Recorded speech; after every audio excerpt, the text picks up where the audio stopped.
Hello and welcome to the United Commonwealth Broadcast Company's first edition of the discussing of the Commonwealth series. We have the author of the Commonwealth series with us right now, Isaac Anderson, the author, and today we'll be discussing the Commonwealth Past, Present, and Future Part 1, and my name is Ted Yarbrough to be interviewing the author. How are you doing, Isaac? Very well, thanks. It's a pleasure to be on here, and I'm glad, kind of chuffed that my article's got so wide support and readership. So yeah, I'll be happy to go over it with anybody who cares to listen. Absolutely. I think that it definitely is an article that it lays the groundwork for talking about a greater Commonwealth, just understanding the Commonwealth and then going towards greater Commonwealth integration, and which is the aim of the United Commonwealth Organization. Indeed. So Isaac, why don't you walk us through kind of what got you on the idea of doing this series and why you wrote it, and then I guess we can discuss some of the finer points of the article as well. Okay, great, thanks. Yeah, well, I've always kind of been mindful of the Commonwealth affairs. I've got family in quite a number of different Commonwealth realms and had the fortune to be able to travel in quite a number of areas, so I very much enjoy that. So that's kind of what made me think about it, especially the way the immigration system works for Commonwealth citizens to come to the UK. Mm-hmm. To me, that was a big thing, and following Brexit, there was an opportunity to change that. So you find out there's a lot of people talking all sorts of things about the Commonwealth. I mean, you get some people from the far right saying it's this and that, and all the white people learning and the rest of that absolute rot. Right. And you get people on the other side saying it's useless, it's the neo-imperialistic sort of pitch, and you want to cut through all the PR that's been thrown around it that really isn't true, and trying to find your way down to the basic facts of what it is, so that everyone can get a better understanding about how it formed, what its goal is, what its job, and what we can, if we want to, build off the basic foundation that has been so masterfully laid for us in the past 200 years or so. Yes, absolutely, and it's, I mean, like you said, there's so many people like you that have family all over the Commonwealth. They've been all over the Commonwealth, and I think that even before the UK entered the EEC in 1973, the Commonwealth was still very close to the United Kingdom. Yeah. And I think in many ways it is today. So, Isaac, for those people who aren't familiar with the structure of the Commonwealth, would you mind kind of explaining that to them? For instance, we know that some nations have the monarchy. We know that some nations have their own monarchy. Some people are republics. Like, tell us about that. Yeah, well, as the nations that currently make it, the 53 nations that currently make up the Commonwealth, as they got independence in the process of decolonialism, most of them got it via the status of dominion, which meant complete internal self-government, but with Westminster only controlling defence and foreign policy. So from then on, they will get full independence automatically as Crown realms, which meant they had Her Majesty Queen Elizabeth II in almost all situations as their head of state. Many of them had held referenda after that, or decisions, unilateral decisions in the case of the Irish Free State, to change to a republic, Republican form of government. And then from that on, that's why we see these very different areas. We have other, as you said, some Commonwealth nations have their own monarchy. This was mainly because of the protectorate system, where the British government would come in, and especially in the Malaysia area, they would say, all right, then they would invite the British government, invite quotation marks, to come in and work together and say, right, we'll provide external security and be the colonial power. We'll keep the French and the Dutch and everyone else away, and you'll give us preferential trading systems, and we'll have our policemen here and governors to offer you advice. So in that respect, the local kings weren't changed or replaced by any means. They worked together. It's very sort of similar to what we're seeing in the Gulf. Mm-hmm. So that's kind of how it's this strange collection of, well, slowly nations getting independence and having different relationships with the UK still. Yes. And of course with each other.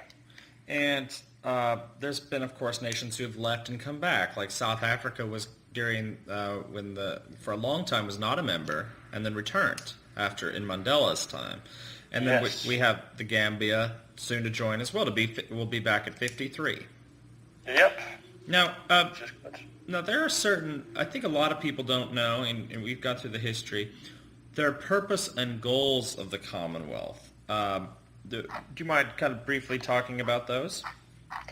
Yeah, well, thanks. So the purpose of the Commonwealth, they've got 12 articles in their Commonwealth Charter, which are basic rights like democracy, human rights, freedom of expression, rule of law, equality, the role of civil society, good governance, that sort of thing. So they're very basic things that, to my mind, may seem very basic, but that's kind of what their goal is. They aren't a top-down organisation. The best way of describing it is a club. The equivalent of Hansard, who does all the recording more or less for them, and writes articles. They're called the Round Table Institute, and that's really a very good way of describing them, because they're like King Arthur's Round Table. Everyone comes together that sits as equals, squabbles, tensions, of course, but it's kind of work it out issues between just talking. It's like any family reunion. It can be very hard sometimes, but it can also be easy, and there are benefits. Right. And we have, and then, you have like the Commonwealth Games, and, there's talking, and obviously a lot of heritage. And why do you think it's important that, and you talked about this briefly, but why do you think it's important for the 21st century that this organization stays together and has close ties with one another? Well, I think the main role is that because of these freedoms and these requirements outlined in the Commonwealth Charter, the 16, these are quite key fundamental human rights, and united we stand, divided we fall. If we start to get chipped out, we can see parts of this watered down, become less of importance, and slide down into dictatorial habits or similar. I mean, it's regrettable, but that's what happened to South Africa. They left when they decided they wished to be a republic with the policies of apartheid and things like that. And then when they decided that that's your proper democracy and giving everyone equal rights actually made sense and did actually produce a better form of government, most typically, they applied to rejoin, and they were most eagerly and happily welcomed back into the system, because it's more of a forum, sort of a stick together, that we may have trouble with our neighbours and we may have interior difficulties, but we stick together because these are sort of a set of goals we're all trying to work towards. And I think the other main goal about it is that it stops nations like the UK, developed nations, and this was Canada, Australia, New Zealand, from ignoring and leaving behind third world nations that are no longer relevant to them. Because, I mean, in some respects, decolonialism, I think, was more or less consisted of, well, here's freedom, here's everything you've got, here's how to run a government, we're running away, we don't want to remember you anymore, you probably don't want to remember us anymore, good luck. Right. Which, in many cases, doesn't really work. No. So, self-government, you can't just sort of throw everything to everybody and walk away. So to that respect, you're sort of working together to work through the issues. Because, I mean, most nations have had difficulties, have had ideologues and that sort of stuff. So that's, I think, the idea, personally. Yeah, and look at one other ex-member, Zimbabwe. I mean, nobody wants that. I mean, horrible. No. They live in terrible conditions. The Commonwealth, do you see it as a way to sort of prevent a Zimbabwe-like nation emerging among its members? Well, I hope so. I mean, the Commonwealth failed pretty miserably in Zimbabwe.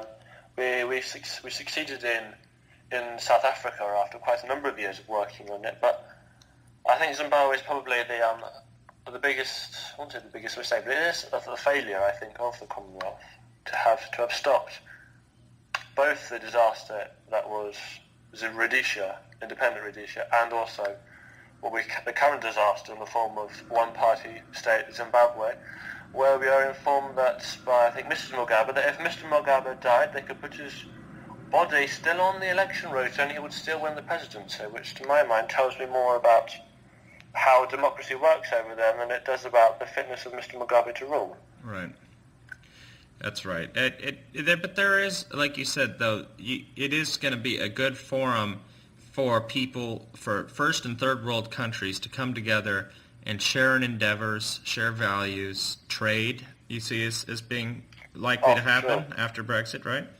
Oh, for sure, that will increase. I mean, there's the famous the Commonwealth advantage that no one's been able to stick quite a good number onto it, but they say it's up to between 30% to 15%. That sort of area between nations is increased in trade between Commonwealth nations as between ordinary countries. So there's definitely a basis to increase trade. So yeah, and hopefully through trade and through development, we can achieve a better, more equal sharing of wealth and distribution. I mean, the idea is more to raise up the lower ones as opposed to standardise everyone to a more lower common. Right. Goal. Absolutely. Well, thanks for talking about that issue. And what should we look forward to next week? Oh, the next one is the beginning of history. So we're going to start with discussing what we know as the Commonwealth, how developed it's not the history of individual Commonwealth nations, but rather the history of how what the organisation we call the Commonwealth of Nations has developed. So we're going to be starting quite a long time. In fact, we're going to be starting back around the 7 Years' War. So yes, prepare to go back into the 1700s and the creation of Canada and the American Revolution, which has a very, very, very big shadow, and it's something that few Americans realise how much they actually did for the Commonwealth. Excellent. Well, we look really forward to that. Thank you for joining us this week, and we look forward to talking to you next week. Also, it's a pleasure. Thank you. Thank you all for joining us on the first broadcast of the United Commonwealth Broadcast Company Commonwealth Series. We look forward to seeing you next week.